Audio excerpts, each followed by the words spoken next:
안녕하세요 청취자 여러분. 격조 높은 팟캐스트 오다방이 또다시 월요일 오후에 여러분 곁을 찾아왔습니다. 더운 여름 어떻게 보내고 계십니까?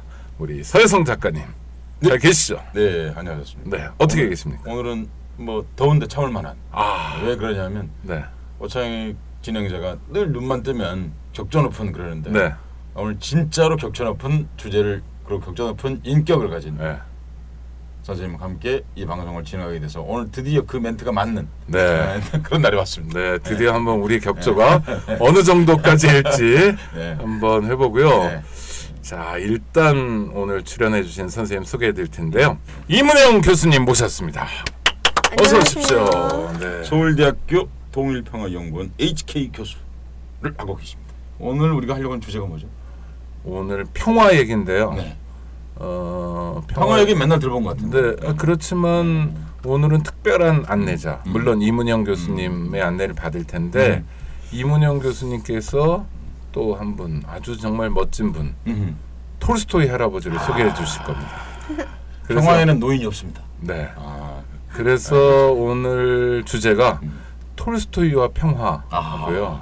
게다가 최근에 톨스토이와 평화라는 책을 하나 써주셨어요. 아주 그 대중적으로 읽기 쉽게. 이 책이 뭐 나온 지 얼마 안 돼서요. 아주 정말 뜨끈뜨끈한 책인데요. 이 책을 중심으로 해서 이 얘기를 좀 해볼까 합니다. 청취자 여러분들 중에서는 뭐 이문영 선생님 낯서신 분들이 많으실 테니까 일단 대학을 러시아 문학을 전공하신 거죠? 네. 원래 문학을 하셨군요. 그러니까. 학부 전공은 약학을 했고. 우와. 어머나 세상에. 문학도 약입니다. 문자로 된 약이 문학이거든요. 그러니까 그래도 이과에서 문과로. 학부를 약대를 들어가셨군요. 그러니까 제대로 된 길을 오신 것 같아요. 네. 좋은 문학은 문자로 된 약과 같습니다. 그러니까 똑같은 거죠. 그래서 그 얘기 처음 들어봤어요. 네.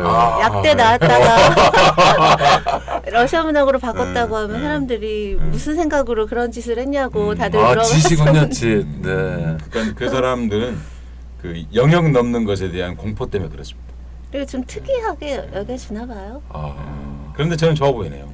예, 근데 저도 전혀 후회하지 않아요. 네. 톨스토이야말로 우리 인간 양심의 약 같은 존재니까. 그렇죠. 문학이 뭐 그런 영혼을 치유해야. 그래서 학부는 약대를 나오시고. 네, 석사를 이제 러시아 문학을 했고요. 그리고 나서 유학을 가서 모스크바 국립대학에서 러시아 문학 박사를. 그러니까 저는 그 박사학위 논문은 바흐진 문화이론으로 했어요. 그렇게 해서 이제 모스크바에서 박사학위를 받고 그리고 이제 한국에 와서. 근데 약대 나오신 분의 행보로는 조금 이례적이긴 하네요. 그러니까 일반적이진 않으실 것 같아요. 그렇죠. 일반적이진. 뭐 이제 되게 약대를 넣으면 뭐 연구소를 가거나 약사를 하시거나 아니면 대학 뭐 그런 기업에도 많이 가시고요. 그렇죠. 그렇게 하는데 이제 근데 뭐 이제 애초에 저는 왜 금방 이해했냐면요. 약대를 가는 것은 지금 말한 건 실용적 이해이고요. 아마 최초에 고등학교 다닐 때 약대를 지원했을 때는 정말 뭔가 치유하는 세상을 아픈 것을 고치는 그런 마음도 같이 갔을 거거든요. 그 중에 실용적인 부분을 좀 빨리 한번 들어보셔. 뭐 집에서 말하 그런 거지. 약대를 왜 가셨어요?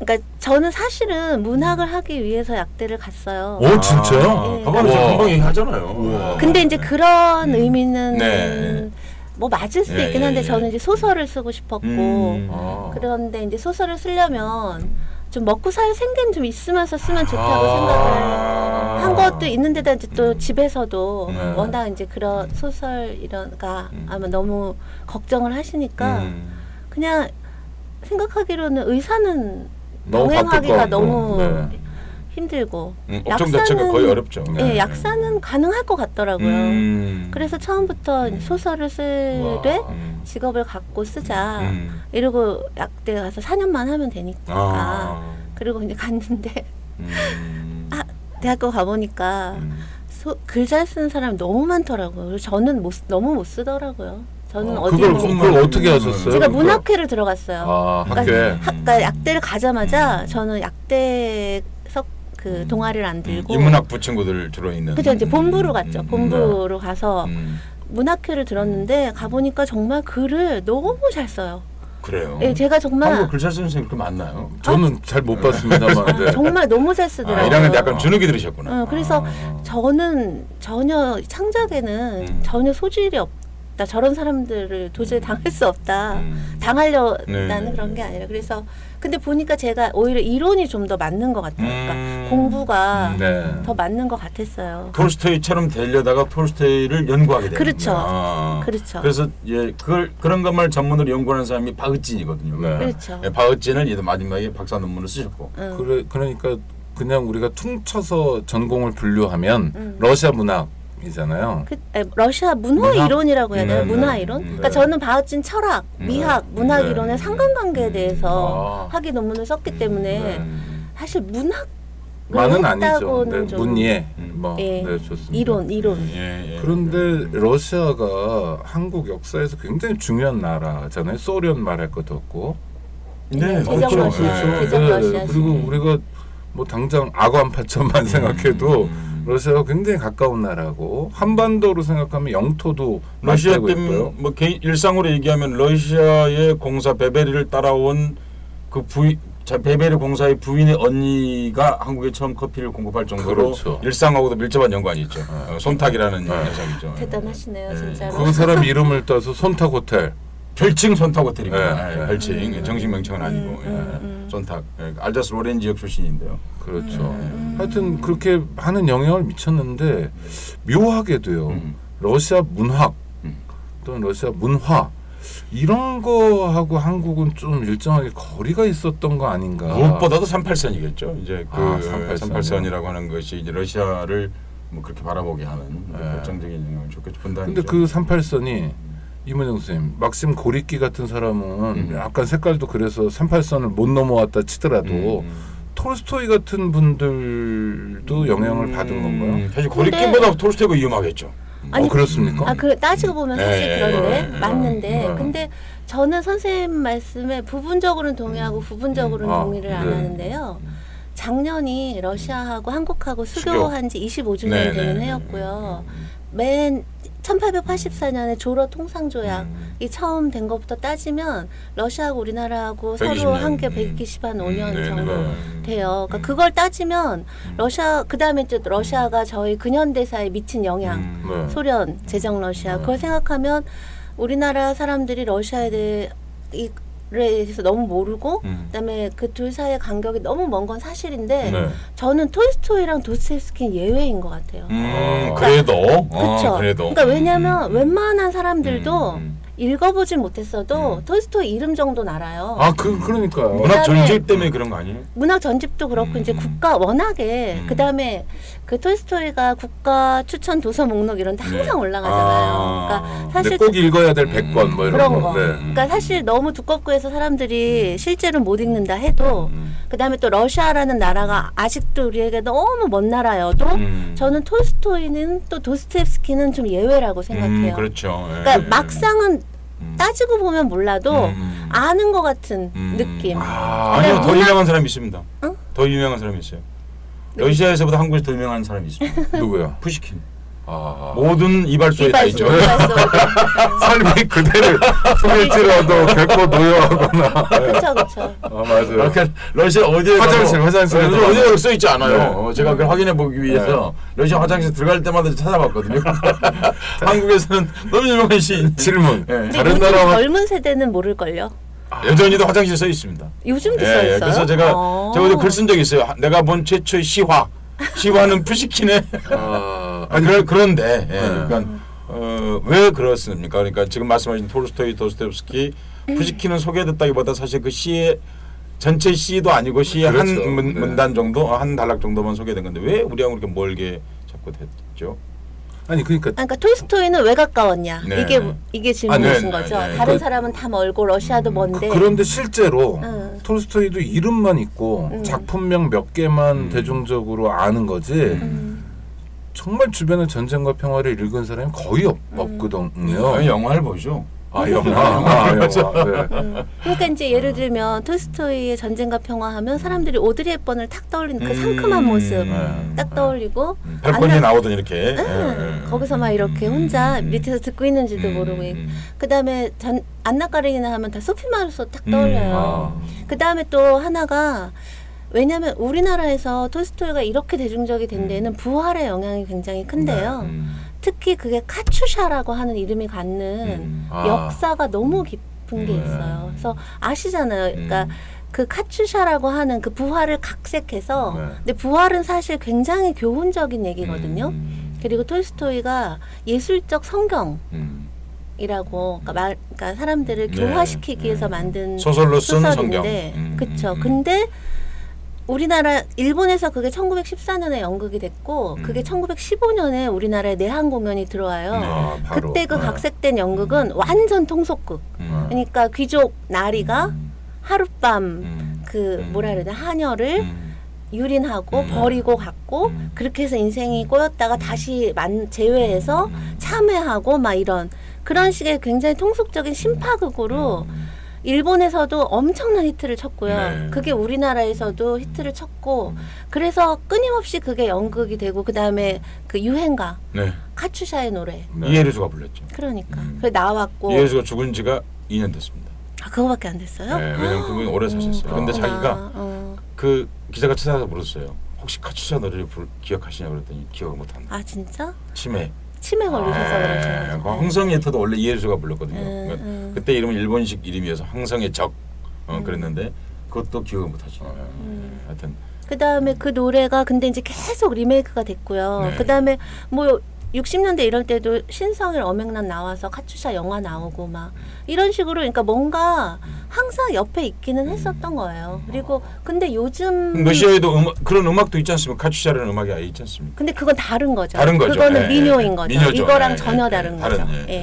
그리고 2차 대전 병사들. 어쨌든 그 이름들이 이제 환기될 일이 있었다는 거죠, 저희는. 그렇고 그다음에 이제 톨스토이라고 하는 사람 자체가 어떤 작가로서 우리 곁에 굉장히 이제 오래 있었고 오랜 역사를 했고.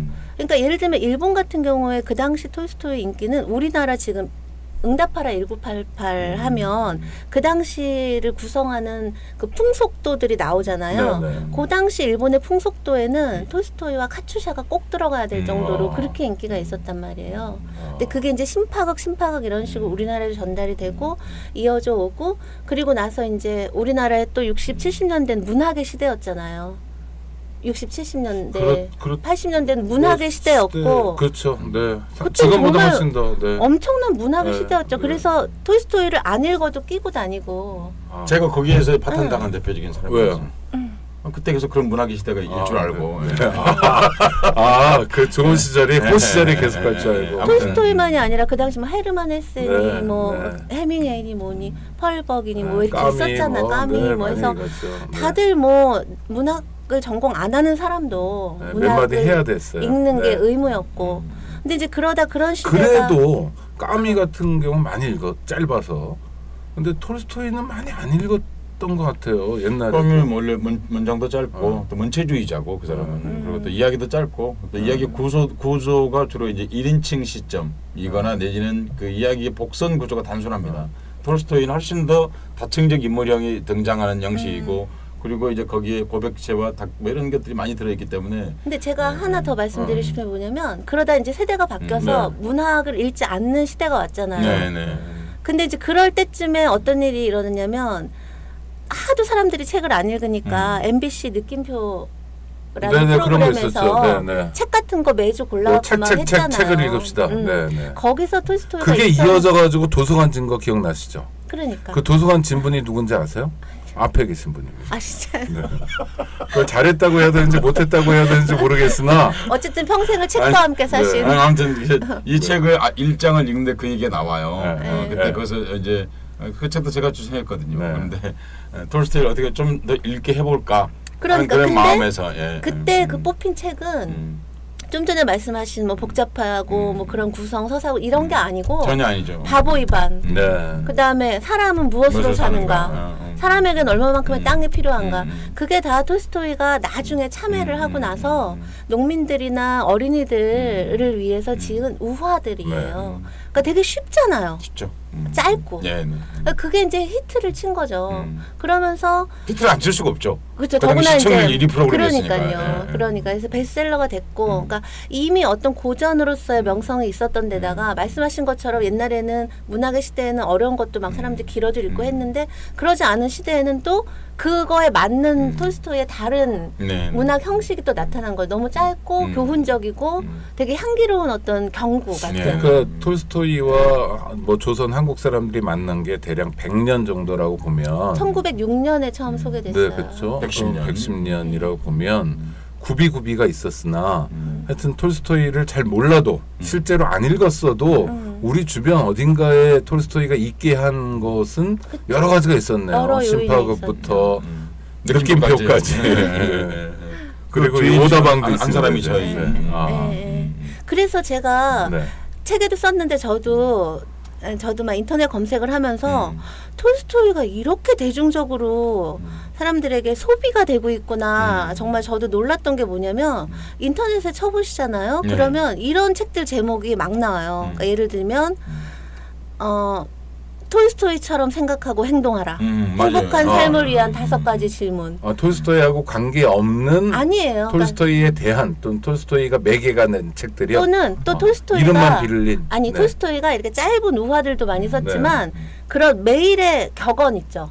매일의 독서 이런 책도 냈어요. 이렇게 두껍게 해서 1월 1일엔 뭘 읽고 뭐 예를 들면 그런 식으로 그러니까 그런 짧은 글들을 모아놓은 거예요. 그러니까 그거 읽기 얼마나 쉬워요. 근데 이제 사실 그런 취지는 다 소멸해 버린 거예요. 그 당시에 이제 그 톨스토이가 그런 걸 써야 했던 것은 이제 바쁘고 또 글자를 많이 모르는 분들 그런 분들에게 이제 뭐 일종의 계몽적 그런 걸 하기 위해서 했던 거고요. 또 하나는 이제 우리하고 좀 다른 문화가 있는데 거기에는요 이제 경전 기독교에 대한 오랜 동안 그 문화가 있지 않습니까? 성경 읽기처럼 경전 읽고 또 하나는 이제 그런 게 단테나 이런 사람부터 쭉 이어져오는 일종의 에펄리즘 문화입니다. 그러니까 단구로 이렇게 뭐 하나를 압축하는 그런 문화가 그런 전통 속에서 나온 거지 난데없이 톨스토이가 던진 건 아니거든요. 근데 한국에서는 그게 이제 완전히 그런 모든 것과 절연한 채 파편적으로 이제 날아오는 거죠. 그래서 계속 제가 읽어보면 마음을 치유하는 한 줄 명상 톨스토이와 함께 보내는 365일.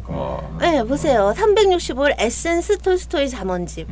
심지어 이런 것도 있어요. 엄마와 아기의 마음을 이어주는 톨스토이 태교도화. 근데 저는 이제 이게 꼭 바람직한가라고 생각이 되는 거죠. 그 다음에 이것이 정말 그러니까 약간 이렇게 힐링 또는 처세 이런 식으로 톨스토이가 소비되고 있는 거잖아요.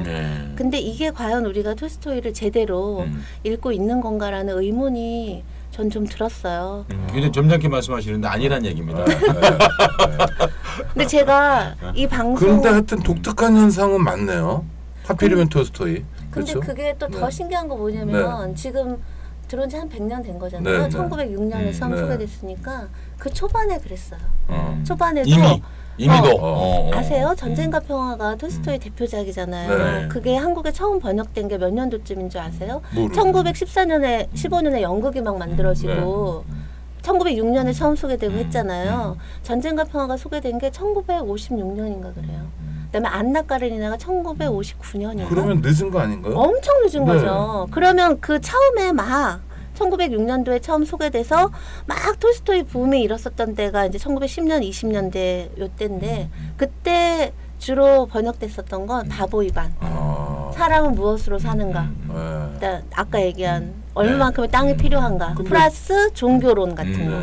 근데 1956년, 59년에 뭐 전쟁과 평화나 안내 까레리나나 이런 게 번역됐다 하더라도 그거 그때는 100% 중역 아닙니까? 일본이 당연하죠. 일본 거로 한 거죠. 그러니까 일본 거를 번역하는 게 그다지 어려운 일이 아니었던 한국적 상황에서 또 톨스토이가 제대로 오려면 50년이 더 걸렸다. 근데 그러면 이제 한국 사람 안 읽었느냐? 그럼 전쟁과 평화를 그렇지 않습니다. 일본어로 읽었습니다. 그 당시 한국에서는 서구 문학, 특히 문학은 일본어로 읽는 그 지식인의 기본적인 태도에 속했기 때문에 당시 한국의 지식인들 조선의 지식인이겠죠. 그 당시에 조선의 지식인들은 이른바 일본의 전집을 들여다놓고 그 톨스토이를 읽었죠. 맞아요. 그러니까 이광수, 최남선 같은 사람들이 우리식으로 얘기하면 지금 톨스토이 광팬? 광팬들이죠. 엄청난 광팬이었단 말이에요. 그다음에 근데 그거는 그 당시에는 하나의 사회적 현상이었던 게 1935년이 톨스토이 사후 25주년이 그렇죠. 됐던 해에 당시 조선일보 뭐 그 당시 유명한 신문들이 특집을 만드는 거예요. 서거 25주년 특집. 그래서 거기 이광수가 글을 싣고 벽초 홍명희가 글을 싣고 그 당시 한다 하던 작가들이 추모하고 막 이런 그러니까 하나의 사회적 현상. 서거 25주년. 25주년. 서거. 근데 말씀드렸듯이 그때까지 전쟁과 평화나 안나 까레니나는 번역도 안 돼 있었단 말이에요. 일부 지식인들만 읽었던 거고. 그러니까 그때에 그렇게 최남선이나 이광수가 막 사람들에게 알리고자 했던 톨스토이는 작가 톨스토이가 아니라 사상가 톨스토이였던 거고. 근데 사상가 톨스토이가 된 게 이 책에도 잘 나와 있습니다만은 모시는 사람들도 출판했는데 책에도 잘 나와 있는데 아시아하고 특별한 인연이 있는 거죠. 그러니까 톨스토이가. 그럼요. 그러니까 톨스토이가 기본적으로 동양을 굉장히 좋아했어요.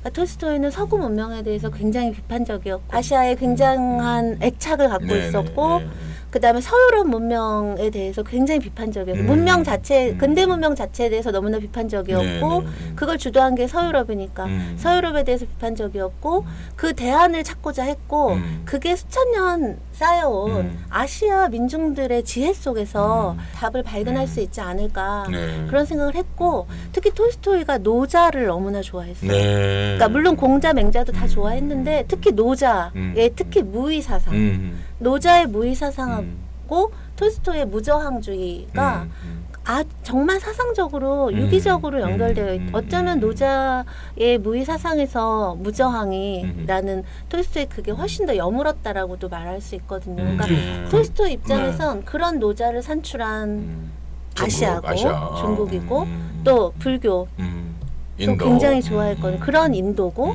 그런데 왜 이러면서 그러니까 어떤 오리엔탈리즘 있잖아요. 뭔가 그런 거는 그런 것이 아니라 스승으로서 혹은 생각의 어머니로서의 아시아.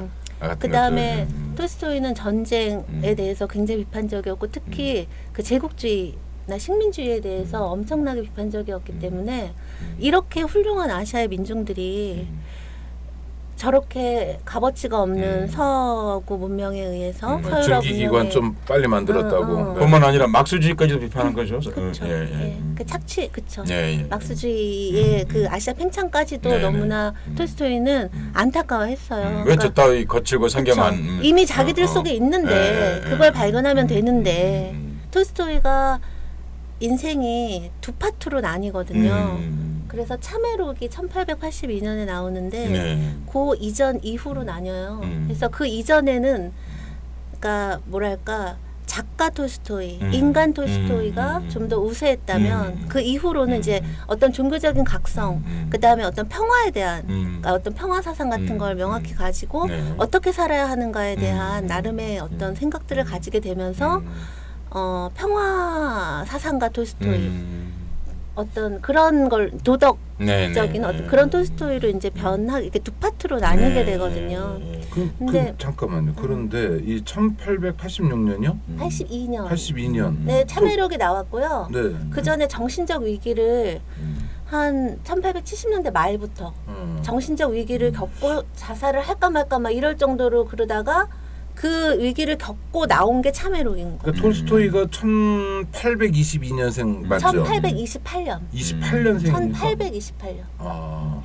그렇다 치더라도 50 넘어서 60 가까워서의 변화. 흔히 말해 한참 잘 날릴 때였죠. 엄청 뭐 아무도 아쉬울 게 없는 때였죠. 그렇기도 하고요. 그 다음에 지금 5, 60의 나이와 100년, 150년 전에 5, 60의 나이는 전혀 다르잖아요. 네, 그렇죠. 이때 이제 50이면 지금으로 치면 80대 정도 되는. 그렇죠. 어떻게 이렇게 사람이 변할 수 있죠? 그리고 말씀하신 것처럼 그 전에 이미 전쟁과 평화 썼죠. 그러니까 그 전에 이미 위대한 작가였잖아요. 전 세계적으로. 네, 세계적으로 너무 알려진. 그러니까. 어떤 변화가 뭐가 있었던 거죠? 이 무렵에 이제 안나 까레니나 쓰고 그럴 때인 맞아요. 거죠. 그러니까 안나 까레니나 막 쓸 때쯤이니까 이미 그 전에 전쟁과 평화로 이미 확고부동한 명성이 있었고 그다음에 이제 부인이 16살 연하였어요. 네. 톨스토이가 34살 때 결혼했는데 그 얘기 나왔으니까 그런 얘기인데 부인이 정말 부인이 없었으면 톨스토이 오늘 있을 수 없다. 이렇게 말할 수 있죠. 정말. 왜냐하면 이제 그렇습니까? 예, 정신적 위기를 겪기 전에 부인은 톨스토이의 엄청난 내조자였어요. 그래서 전쟁과 평화가 2000페이지가 넘는데 그 톨스토이가 유명한 악필이거든요. 자기가 쓴 것이 못 알아볼 정도로 그걸 부인이 7번을 필사를 했어요. 그런데다가 생활력도 너무 강하고 그래갖고 그때 이미 아이가 8명이었어요. 그러고 그다음에 톨스토이가 러시아 3대 귀족 가문 중에 하나예요. 그렇죠. 그 모계가 볼콘스키 가문이라고 러시아 3대 귀족 가문. 그래서 전쟁과 평화의 주인공 귀족 가문이긴 합니다. 그렇죠. 그게 모계거든요. 그래서 이미 10대 때부터 그 사람의 야스나야 빨려나라고 하는 거대한 영지의 지주였어요. 그러니까 이 사람이 정신적 위기를 겪을 때 객관적으로는 그럴 이유가 전혀 없었어요. 아무 문제도 없었거든요. 근데 왜 사는지에 대해서 그 다음에 죽음이라는 거는 뭔지에 대해서 그러니까 말하자면 급습을 한 거예요. 근데 이유가 없진 않아요. 왜냐하면 그 시기에 아주 가까운 5명이 연달아 죽어요. 그러니까 아이 중에 3명이 어려서 연달아 죽었고 톨스토이가 조실부모였거든요.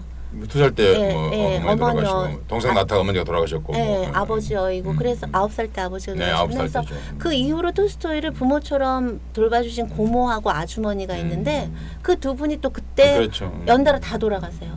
그러니까 제가 생각하기에는 만약에 뭐 직접적인 계기를 찾자면 그거였을 것 같은데 너무나 가깝고 사랑하는 사람의 죽음을 통해서 산다는 게 무엇인가?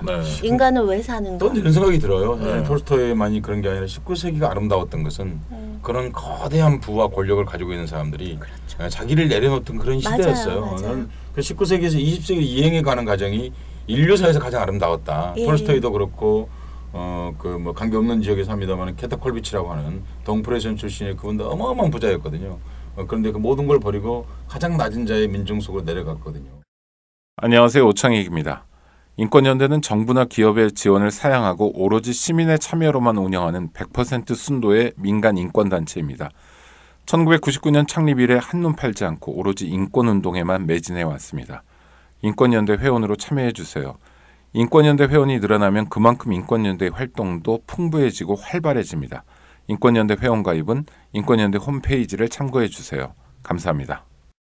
그것뿐만이 아니라 실제로 그 톨스토이가요 병역 거부를 주장을 했거든요. 병역 거부의 뿌리죠. 네, 그렇죠. 양심적 사실 우리나라가 지금 굉장히 여러 가지 인권이나 뭐 이런 면이 좋아졌어도 양심적 병역 거부자에 대한 어떤 시선이 그렇게 따뜻해진 것 같진 않아요. 그런 모든 철학적 기초를 만든 사람이 바로 톨스토이죠. 그러니까 저는 이 톨스토이가 이 당시에 러시아의 양심적 병역 거부자 러시아가 1874년인가 국민 개병제가 도입이 됐고 맞습니다. 거기 러시아가 또 이상한 그 섹트들이 많아요. 종교 섹트들. 그래갖고 이제 그중에 전쟁 절대 안 한다, 군대 절대 안 간다 하는 사람들이 무기 모아놓고 막 항의 시위를 했거든요. 그래서 그 사람들이 무지막지하게 탄압을 받았어요. 그때 그 사람들을 보호해주고 그 굶어 죽는 가족들 먹여 살려주고 결국은 그 사람들이 죽지 않고 캐나다로 이주할 수 있게 도와준 사람이 톨스토이인데요. 그 이주하는데 드는 비용의 반을 자기 부활 인세로 자기가 부담을 했어요. 그래서 부활이 되네. 그래서 부활을 막 서둘렀었어요. 늘어지고 있었는데 안 되겠다. 이거 빨리 써갖고 인세 해갖고 그분 도와줘야 된다. 청취자 여러분 설명을 좀 드려야 될 것 같아요. 그러니까 이제 우리만 너무 아는 척하는 것 같은 분위기 약간 들어가지고 그러니까 이렇습니다. 그러니까 톨스토이는 다양한 형태의 경로의 삶을 살았다. 그리고 우리가 생각하는 것처럼 단지 선지자 같은 그런 예지자 같은 혹은 도사 같은 그런 부분만 있는 게 아니라 이렇게 굉장히 실천적인 대목을 동시에 했다는 말씀을 지금 하고 계신 거고요. 특히 그것이 이제 평화의 실천자로서의 역할을 많이 하셨는데 대표적으로 뭐 근대사 이래로 국민개병제라는 것은 모두가 군대 간다 그 말입니다. 그 말은 무슨 얘기냐면 봉건 시대에는 모두가 군대 가는 시스템은 아니었습니다. 그런데 근대사회가 되면서 이제 그렇게 되는데 거기에 대해서 군대 가지 마라. 내년 병역 거부할 수 있다. 라는 그런 것들을 처음 문제 제기를 하고 실행에 옮겼던 였다는 말씀을 하신 거고요. 오늘날 한국에서도 얘기되고 있는 양심적 병역 거부의 한 축을 움직였다. 이런 말씀을 지금 하셨습니다. 네. 그러니까 톨스토이가 궁금한 건 뭐 지금 나이로 보면 80 가까운 나이에 그 이전까지 뭐 하나 딸리는 거 없고 부족한 거 없어 보이는 사람이 사실 이걸 좀 즐길 만도 한데 갑자기 전 존재를 바꾸는 것 같은 모습을 보이는 거 아닙니까? 그래서 그냥 작가가 아니라 아주 실천적인 모습, 지금 뭐 다는 우리가 얘기하지 않았지만 일부 평화에 대해서 정말 천착하는 모습, 이런 모습을 보이는데요. 근데 부인이 그 악필도 이렇게 써주고 7번이나 써주고 그랬지만 막판에 가면 좀 남편하고 사이도 나빠지고 톨스토이가 점점 뭐랄까요, 잘못 이해하면 좀 기괴해지는 건 아니었나요? 기괴요? 기괴. 톨스토이가? 막 집 나가서 돌아가시고 막 이러고 옷차림도 좀 이상하잖아요, 이 책에 보면요. 그러니까 그런 그냥 뭐 막연한 오해, 그냥 진짜 막판에는 그냥 도사가 된 거 아닌가, 뭐 이런 오해. 그러니까 이걸 이렇게 감쌀 수 있는 얘기를 제가 먼저 잠깐 짤막하게 드릴게요. 그러니까 제가 이 책을 쓰게 된 의도가 아까 이제 그 작가님도 말씀하셨듯이 우리나라 사람들이 톨스토이에 대해서 그냥 이렇게 뭐랄까 성자, 구도자. 그다음에 이제 톨스토이가 유명한 게 비폭력이랑 무저항이잖아요. 그러니까 그다음에 절대적인 사랑을 얘기하고 하니까 되게 수동적인 무저항. 뭐 그다음에 어떤 개인의 도덕적인 자기 수양 뭐 이런 것만 강조한다고 좀 너무 그런 면만 받아들여진다라는 생각이 들었었던 거예요, 저는. 전적으로 동의합니다. 네, 근데 사실 톨스토이가 무저항을 얘기를 했을 때 그 사람은 그거는 악의 폭력으로 대항하지 말란 얘기지 악에 대항하지 말란 얘기가 절대 아니거든요. 전혀 아니죠. 그리고 톨스토이는 그러니까 정말 사랑을 실현하기 위해서는 악과 싸워야 된다라고 얘기를 했어요. 그래서 톨스토이는 국가랑도 싸웠고요. 당시 교회하고도 싸웠고요. 그다음에 그 당시에는 러시아는 봉건주의적인 거와 자본주의적인 시스템 이렇게 섞여 있었던 때잖아요. 그러니까 사적 소유에 대해서도 아주 결연하게 반대를 했었던 하나하나 사람이고. 국가랑은 어떤 방식으로? 그러니까 이제 제가 그걸 말씀을 드릴게요. 그러니까 잠깐만 이걸 좀 정리하고 하는 게 좋겠습니다. 그러니까 톨스토이는 근대사회가 제기했던 아주 중요한 문제들을 근본적으로 질문을 던졌습니다. 그렇죠. 아까 얘기하신 군대 같은 문제. 이제 우선 국가부터. 이게 근대라는 것이 이른바 네이션 스테이트라고 하는 것이 그 무렵에 이제 정돈되고 있었거든, 사실은요. 국민국가라고 얘기하는. 그것에 대해서 이제 기본적으로 톨스토이는 거기에 대한 문제 제기를 던졌고요. 그리고 그것이 많은 모든 폭력의 근원이다, 이렇게 생각을 했던 거. 그 과정에 그걸 유지시키는 조세제도, 형벌을 기초한 법률제도, 그것에 시민들이 갖고 있는 물리력을 국가에 봉사하는 형태로 서비스해서 그 폭력기구를 유지시키는 병역제도, 일단 이런 것들 근본적인 문제 제기를 던졌다, 그 말씀을 지금 하고 있습니다. 근데 그렇죠. 그 저희는 사실 톨스토이는 새로운 국가 시스템을 만나는 사람이고 또 오래 살았고, 근데 저희는 그 아까 얘기한 국민국가 말고 다른 모델을 본 적도 없잖아요. 경험한 적도 없고 상상력도 부족하고, 그래서 국가가 뭐가 문제인데 라는 생각도 얼핏 들 수 있거든요. 아니 그러니까 또 지금은 또 국가의 개념도 많이 바뀌었잖아요. 복지국가라는 개념도 생기고, 톨스토이가 이제 국가하고 싸운 대목, 또 국가가 뭐가 문제라고 하는지에 대해서 좀 설명해 주시면. 근데 그거 좀 전에 작가님이 말씀하신 게 정확해요. 그러니까 톨스토이는 기본적으로 사랑이라고 하는 걸 가장 중요한 그걸로 생각을 했는데, 근데 톨스토이가 보기에는 말씀하신 것처럼 국가의 근간을 이루는 게 뭐냐? 사법제도, 그 다음에 조세제도, 병역제도, 이 모든 건 폭력에 기반한다라는 거예요. 근데 이거 솔직히 그럼 베버나 홉스나 이런 사람들이 근대 국가의 탄생을 얘기를 하면서 근대 국가라고 하는 거는 어떤 주어진 영토 내에서 모든 폭력을 국가가 독점하는 거다라고 얘기를 정의를 하잖아요. 그게 바로 리바이어든이죠. 그래야 만인의 투쟁을 질서 있는. 근데 톨스토이가 보기에는 그럴 권한을 누가 줬느냐라는 거예요. 그러니까 형제가 형제를 체포하고 심판하고 사형장으로 보내고. 형제. 그 다음에 또 조세제도는 톨스토이는 조세제도나 경제제도를 톨스토이는 뭐라고 보냐면 인간이 인간의 노동을 착취하는 걸 합법화하는 메커니즘이다. 국가라고 하는 거는 인간이 인간을 폭력으로 지배하는 거를 정당화하는 제도가 국가다. 그리고 그 모든 것들의 도덕적인 정당성을 부여해주는 게 현재 교회다. 그러니까 이 셋이야말로 악의 근원이라고 얘기를 했었던 거예요. 그러니까 톨스토이는 사실 톨스토이가 살던 시대는 국민국가, 국가주의 또는 민족주의, 애국주의라는 건 시대적인 대세였고 누구도 거부할 수 없는 어떤 가치였잖아요. 사실 지금이야 지금 우리가 국가보다 훨씬 더 튼튼했습니다. 그렇죠. 네. 지금이야 우리가 그렇죠. 그때는 뭐 실제로 뭐 저 전쟁도 해야 되고 이런 상황들이니까요. 근데 톨스토이 시대에는 어떤 애국주의나 민족주의는 일종의 부인할 수 없는 대의 명분이었는데 톨스토이는 이때부터 이미 반국가, 반민족, 탈애국을 얘기를 했어요. 네. 그러니까 국가는 아까 얘기한 것처럼 인간이 인간을 폭력으로, 그러니까 인간이 인간을 폭력으로 지배한 걸 제도화한 게 국가다. 그러니까 그래서 톨스토이는 당시 제정 러시아가 그러니까 독재나 전제만을 부정한 게 아니고요. 네. 국가라고 하는 시스템 자체가 없어져야 된다라고 생각을 했어요.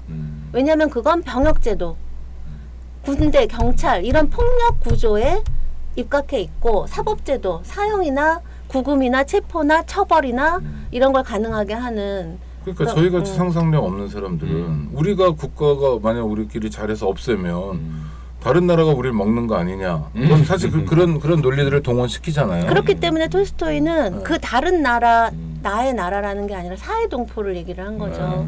그러니까 우리 모두가, 그러니까 이건 우리나라만의 문제가 아니라 그러니까 애국심이야말로 전쟁의 근원이라고 톨스토이는 본 거예요. 이 세상에 일어난 전쟁을 봐라. 다 나라 사랑한다고 싸우고 있지 않느냐.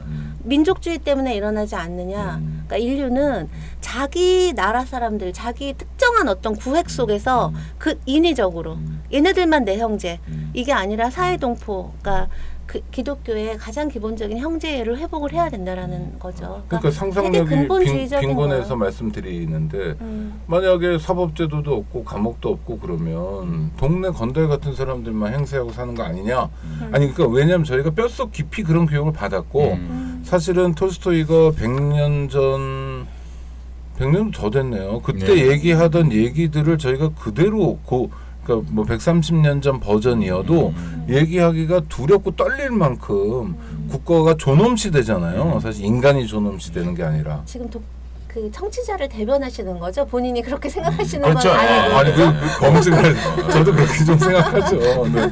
아니 그래서 네. 그러니까 그 똑같은 질문을 톨스토이가 그러니까요. 했어요. 내가 국가를 이렇게 악이다라고 하면 어떻게 국가 없이 살아? 상상을 못한다 사람들이. 그러니까요. 그렇게 얘기를 하는 거예요. 그럴 때 톨스토이가 뭐라 얘기했냐면 국가가 없어진다고 해서 모든 유의미한 조직이나 공동체가 없어지는 건 아니다. 일단.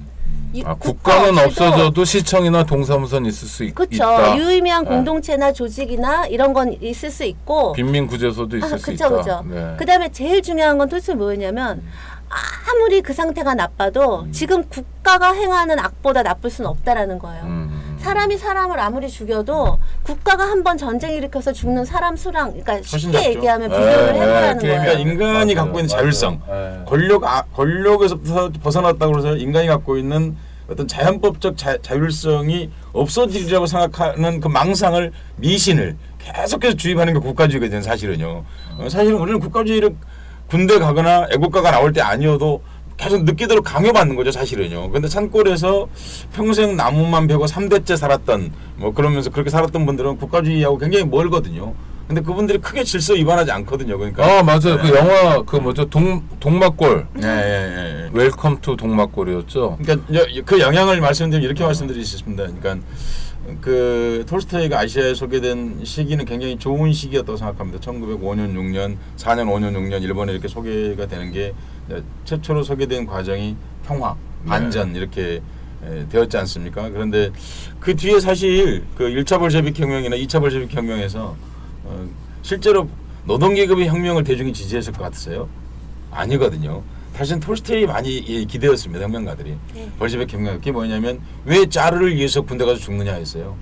볼셰빅 혁명은 결국 라고 톨스토이가 말했다. 네. 아니 말했던 걸 볼셰빅이 그대로 말한 거예요. 그러니까. 톨스토이 그렇게 얘기해서 짜르 네가 가서 포탄 아래 서라. 우리는 안 간다. 우리는 밭을 갈겠다. 네가 일본 왕, 네가 포탄 아래 가서 서라. 리순에 왜 가서 하느냐 이렇게 이제 말한 그런 톨스토이가 그런 언어들을 사실은 볼셰빅 톨스토이를 통해서 대중의 저변에 퍼져가고 있었던 걸 볼셰비키 혁명할 때 그걸 그대로 슬로건을 썼거든요, 사실. 그러니까 왜 이제 우리가 이상하게도 그래서 병사 소비에트가 있는 이유예요. 네. 병사들 전세를 이탈합니다. 생각해보니까 내가 왜 짤을 흘려 죽지? 우리 엄마를 위해 사는 것도 아니고 이렇게 생각을 하면서 맞아 사랑하지도 않는데 솔직히 얼굴 본 적도 없고. 근데 전선 이탈을 하거든요. 볼셰비키들이 가장 많이 주장했던 건 노동계급 혁명이 아니고 왜 짤을 위해서 죽느냐는 거였어요. 그러니까 사병들 생각해 보니까 러시아가 전쟁에 자기 일극 것 같지도 않고 그때가 1차 대전 기간이었거든요. 그러니까 1917년이니까 그게 결정적 영향을 줬는데 바로 그런 거겠죠. 그러니까 그 톨스토이가 한 말들이 그러면 늘 하는 말들이 있죠. 그럼 그 다음에 어떤 세계가 오는데 그런 질문은 잘못된 질문입니다. 그러니까 근데 저는 오창익 선생님께서 제기하시는 그런 의문은 너무 많은 사람들이 당연히 가질 수 있는 의문이라고 생각해요. 국가를 아예 뭐 나쁜 국가를 없애거나 나쁜 국가를 전복하거나 나쁜 국가를 개선하는 게 아니라 독재나 전제를 없애는 게 아니라 국가 제도 자체를 없애자고 하면 이거 너무 근본주의적인 거 아닌가. 근데 톨스토이는 더 욕을 먹을 수밖에 없었던 게 그렇죠. 이 사람은 또 아나키스트인데 무장투쟁은 안 된다고 하거든요. 그렇죠. 그러니까 도대체 그럼 어떡하라는 거냐. 그러니까요. 그런데 그러니까 톨스토이는 사실 어떤 면에서 굉장히 위험한 사람이고요. 네. 어떤 면에서 너무나 혁명적이지만 어떤 면에서는 굉장한 반혁명자고요. 왜냐하면 이 사람은 테러, 혁명, 물리적 동원 그거는 다 부정했거든요. 그러면 물리적 동원 없이 어떻게 모순을 극복하냐? 그러니까 이런 그때부터 종교론 이 사람이 이렇게 이 사람이 뭐 도덕군자, 성인군자처럼 받아들여진 데는 톨스토이 잘못도 있는 거죠. 왜냐하면 자기가 한 말이 있고 쓴 글이 있으니까. 근데 그랬을 때 이제 톨스토이가 말하는 게 저는 선생님 말씀 한 가지만 수정할게요. 저는 잘못이라고 생각하지 않습니다. 저도 결국은 그래요. 이제 그 과정에서 이제 말씀을 드리려는 건데 어쨌든 그랬을 때 톨스토이가 얘기를 한 건 사랑을 회복하라. 개인이 각성하라.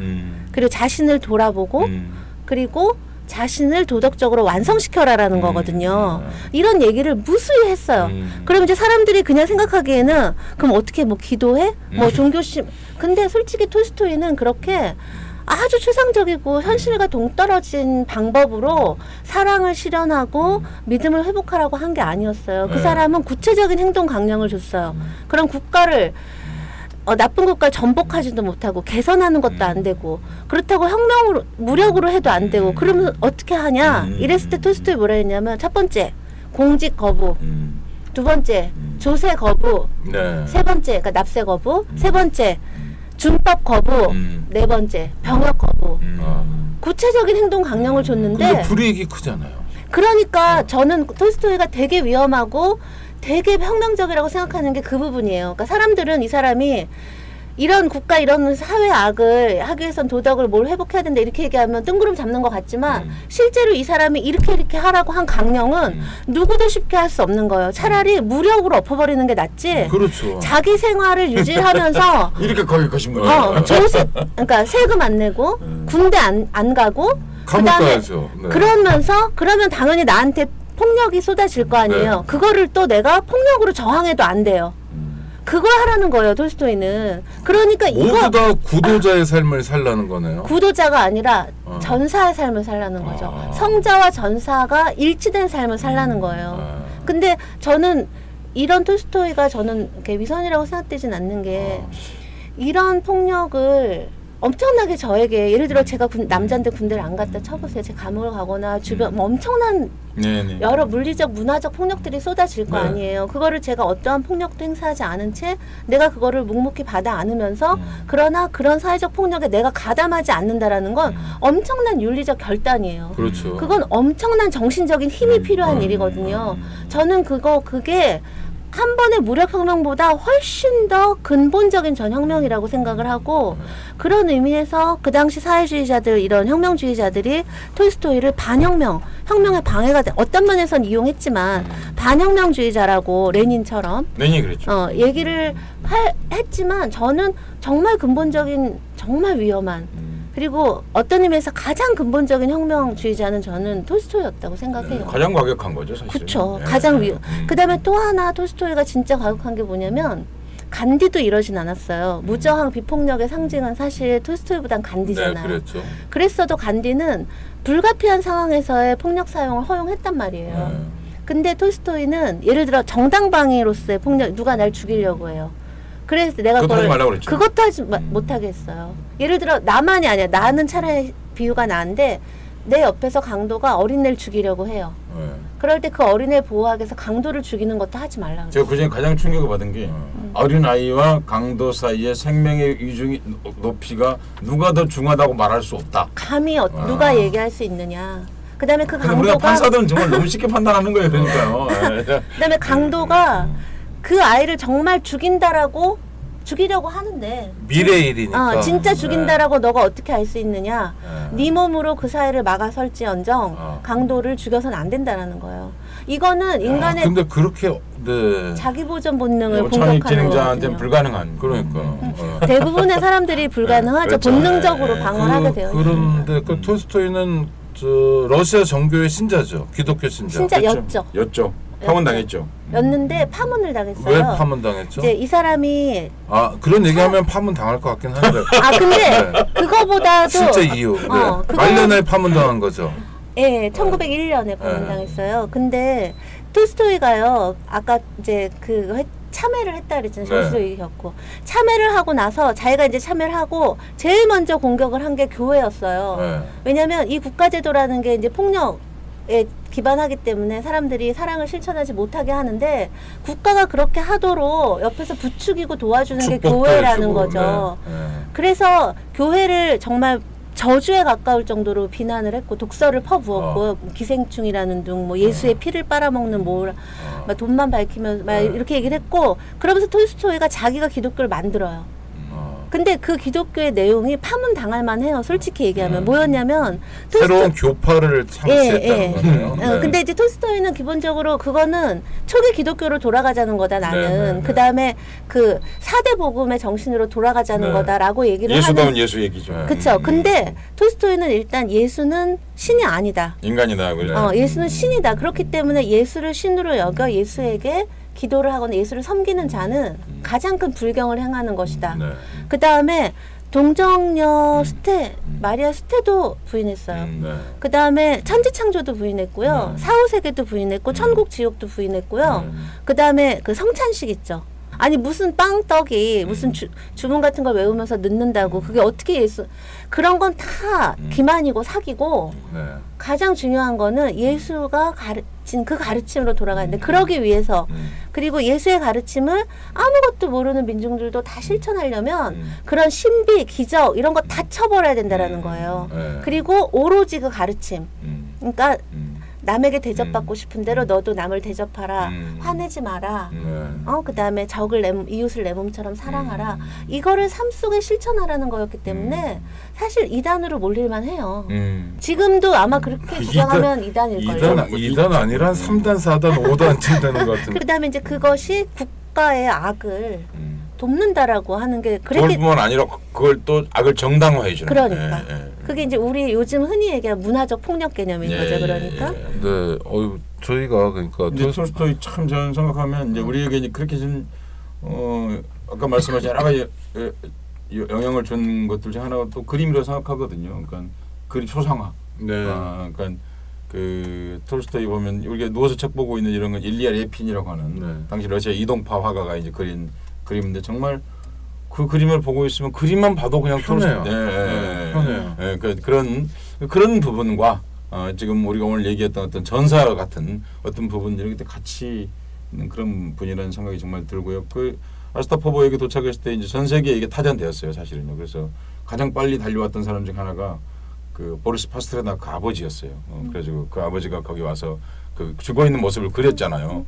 그 보리스 파스테르나크가 사실 그걸 보고 정말 많은 거를 느꼈고 그게 나중에 이제 닥터 지바고의 소설을 쓰게 될 수 있는 그런 그 당시 시인이었죠. 나중에 시인했던 친구인데 그런 것들도 같이 생각해 볼 수 있는 죽음이지 않았나. 그날 1910년 10월 28일인가요? 하여튼 11월 7일. 11월 7일 그날 인간의 등불 하나가 대지 밖으로 꺼졌죠. 그런데 그 꺼진 등불이 없어진 게 아니라 우리들 가슴 속에 하나씩 켜지게 된 거죠. 톨스토이가 꺼짐으로써.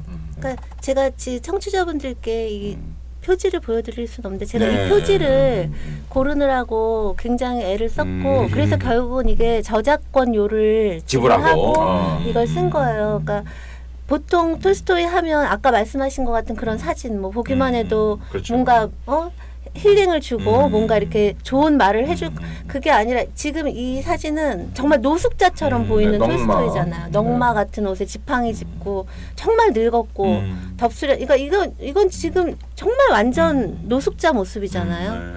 근데 톨스토이가 모스크바에도 저택이 있고 자기 영지는 모스크바에서부터 거의 한 200km 그렇죠. 떨어져 있었는데 그래서 왔다 갔다 거기를 걸어서 3번이나 왔다 갔다 했거든요. 그러면서 농민들이 어떻게 사는지 그런 것들을 보고 자기도 농민처럼 그렇게 그래서 그게 톨스토이 평화사상에 굉장히 큰 영향을 미쳤다라고 얘기를 해요. 그래서 일부러 그래서 제가 그렇게 막 평화롭고 뭐 이런 사진이 아니라 정말 뭔가 고행하는 그런 모습 이런 거를 이제 제가 일부러 사진을 오늘 우리가 얘기하고 있는 주제가 이제 톨스토이와 평화라는 책을 중심으로 얘기를 하고 있는 책을 쓰신 이문영 선생님께서 직접 나와서 이제 톨스토이 사상 그리고 문학 이런 것들에 대해서 얘기를 해보고 있습니다. 무엇보다도 사실 이 코너를 만든 이유 중 하나가 톨스토이가 했던 중요한 일 중에 하나가 문학 말고도 평화에 대한 그리고 실천적 지성이었다고 하는 것 그리고 그런 것들에 대한 투쟁했던 전사였다고 하는 것 그런 부분은 한국에 알려지지 않았는데 사실은 덜 알려지지 않았는데 아는 건 아니에요. 그거를 좀 그걸 중심으로 쓴 책입니다. 이 책은 저는 이런 생각이 듭니다. 톨스토이를 우리가 어떤 부분에서 일면적 부분만 의도적으로 받아들인 측면이 없지 않아 사실 있다. 그리고 보고 싶은 면만 또 하나는 이제 톨스토이가 말한 평화는 굉장히 사실은 적극적 평화이거든요. 의지적 평화이고 사실은 전투적 평화입니다. 그러니까 그런 것들이 분단체제 한국에서 유통되기 쉽지 않은 어느 부분도 있었을 거고 출판사들이나 기획자들도 아는 사람들도 굳이 이걸 얘기 안 하려고 한다거나 내지는 뭐 그런 태도들이 좀 있지 않았을까. 또 권력에 대한 내면적 공포 뭐 이런 것도 출판 못하는 거 아니야? 사실 톨스토이가 살아생전을 이런 것들을 러시아어로 텍스트로 정상적 출판이 안 됐던 적도 많았기 때문이죠. 그러니까 그런데 오늘 우리는 톨스토이의 한국에 잘 알려지지 않은 부분에 대해서 조금 심도 있게 얘기를 해보고 있습니다. 무엇보다도 오늘 뭐 사드가 날아다니니 어쩌니 뭐 그러고 있는 그런 비평화적 상황에서 톨스토이가 말하고 있는 평화에 관한 얘기들 저는 이런 생각이 듭니다. 정말 돈이 있다면 꼭 돈이 문제가 아니겠죠. 성주 분들에게 성주 군민 여러분들에게 이 톨스토이의 평화라는 책을 저는 꼭 한번 선물로 드리고 싶은 그런 마음이 정말 있습니다. 평화라면 생각해보면 성주 군민이 45,000명밖에 안 돼서요. 그러면 한 10,000군이 필요하겠네. 한 집에 4-5분씩 산다고 생각하면. 네. 그 제가 10,000군을 사야 되는 겁니까? 아니 뭐 아니 뭐 그건 아니고 하여튼 군수한테 하나 보낼까요? 네. 우리가 이 오늘 우리 오다방에서 책을 몇 권 구입해 가지고 성주 군민들에게 한번 톨스토이 얘기를 같이 한번 해봐라. 그렇게 한번 꼭 해보고 싶네요. 미사일 오진 않았지만 모여서 그냥 미사일 반대 하는 거 이해하고 있는데 또 거기서 톨스토이가 말한 평화가 무엇인지 그리고 거기에서 사실 이문영 선생님 초청해가지고 얘기도 들어보는 것도 좋지 않을까. 근데 경찰청장이 그랬다고요? 성주군 출신이라 하더라도 외지에 나가는 사람은 외지인이다. 그럼 출생지역. 그러니까 거긴 출입하면 안 되는 거예요? 그렇죠. 왜 안 돼? 외부 진의 마음이죠. 외부 세력 개입. 그렇군요. 그러니까 정말 이런 마당에 있는데 한반도의 평화가 위기에 처해 있는 그런 상황이 있는데 톨스토이가 말한 이 중요한 대목들을 한번 생각해볼 수 있는 이 책을 통해서 그렇게 마침 그렇게 어찌 보면 독자들이 운이 좋게 책이 나왔다. 그러니까요. 아주 정말 뭐 미사일, 핵, 사드 뭐 이러면서 살벌하고 청와대 민정수석의 비리 의혹이 있어도 청와대에서 미사일 때문에 지금 국민이 통합돼야 되는데 엉뚱한 소리 하지 말라고 윽박지르는 이런 시절에 국가가 뭔지 또 정말 궁극적으로 인간이 뭔지에 대한 성찰을 주는 굉장히 중요한 안내자가 우리 곁에 있었다 사실은. 근데 그분이 뭐 이상한 성자, 좋은 말 해주고 많은 무책임한 도사로만 소비되고 있었는데 결코 그런 분은 아니었다는 걸 우리 이문영 선생님께서 톨스토이와 평화라는 책으로 알려주고 계십니다. 청취자 여러분들 꼭 구해서 읽어보시고요. 함께 생각해 볼 게 굉장히 많은 책입니다. 그리고 이문영 선생님 마지막으로요. 톨스토이와 평화를 읽은 독자들이 톨스토이에 대한 관심이 이제 커질 거 아닙니까? 그리고 만나고 싶어하고 그러면 어떻게 해야 됩니까? 무슨 책을 봐야 됩니까?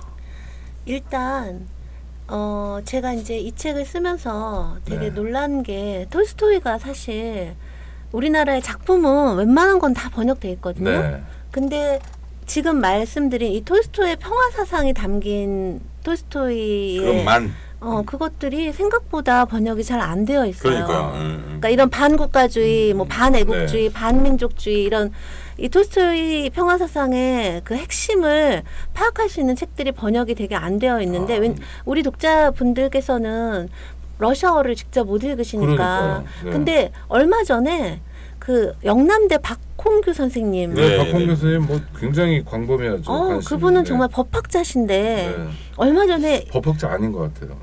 어쨌든 전공상 근데 그분이 뭐 평화 미술 관련해서도 책 쓰셨죠. 아나키스트에 대해서도 책 쓰셨죠. 근데 그분께서 이 톨스토이의 이 평화 사상의 핵심을 알 수 있는 가장 중요한 책이 간디가 이 책 앞에선 다른 모든 책이 빛을 잃는다. 이렇게 얘기했던 책이 하느님 나라는 내 안에 있다라는 책이거든요. 그 책을 번역을 하셨더라고요. 그래요? 언제요? 최근에? 2016년에 나왔더라고요. 최근에? 저도 처음 알았어요. 그 책도 같이 읽으시면 아주 좋겠습니다. 책 제목이 다시 하느님 나라는 내 안에 있다. 일단 제 생각에는 그거를 일단 읽어보시면 그 다음에 이제 그 책이 그래도 좀 부피가 있어요. 그런데 좀 더 알고 싶다 그럼 그냥 저한테 오세요. 그럼 제가 설명을 해드릴게요. 저한테 메일을 보내세요.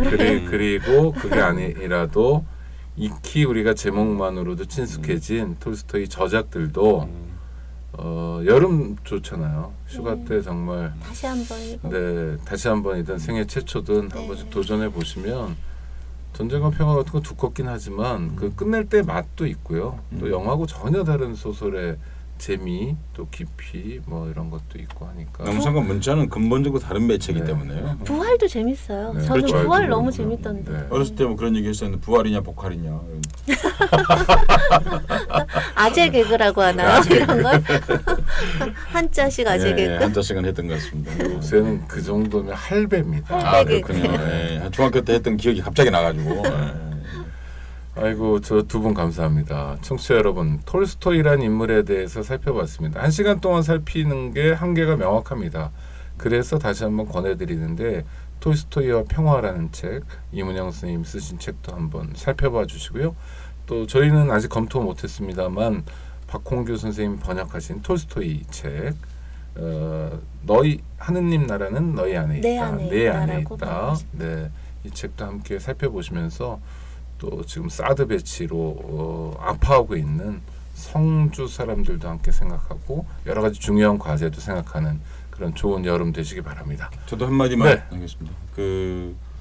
여러분들 톨스토이의 평화 이문영 선생님께서 쓰셨는데요. 이 책을 읽으시면 여러분들의 가슴 속으로 한 사내가 누더기옷을 걸어 놓으실 것입니다. 할아버지가 바로 톨스토이라고 하는 사나이입니다. 그런 사람이 걸어오게 될 것입니다. 여름밤에 여러분 별도 보고 바다도 보고 산도 보고 다 좋은데 그중에 가장 훌륭한 것은 이렇게 아름다운 사람과 만나는 것입니다. 싸우는 사람과 만나는 것입니다. 여러분 피서를 톨스토이에 만나는 것으로 피서를 한번 해보시길 권해드리겠습니다. 아이고 감사합니다. 감사합니다. 이문영 선생님 고맙습니다. 네 감사합니다. 청취자 여러분 감사합니다. 안녕하세요. 장발장은행의 대표를 맡고 있는 홍세화입니다. 200만 원, 300만 원 벌금을 내지 못해 감옥에 갇히는 분이 매년 4만 명이 넘습니다. 장발장은행은 이분들에게 무이자 무담보로 대출을 해주고 있습니다. 장발장은행을 후원해 주시기 바랍니다. 실로 모든 게 엉망으로 치닫는 듯한 세상입니다마는 스스로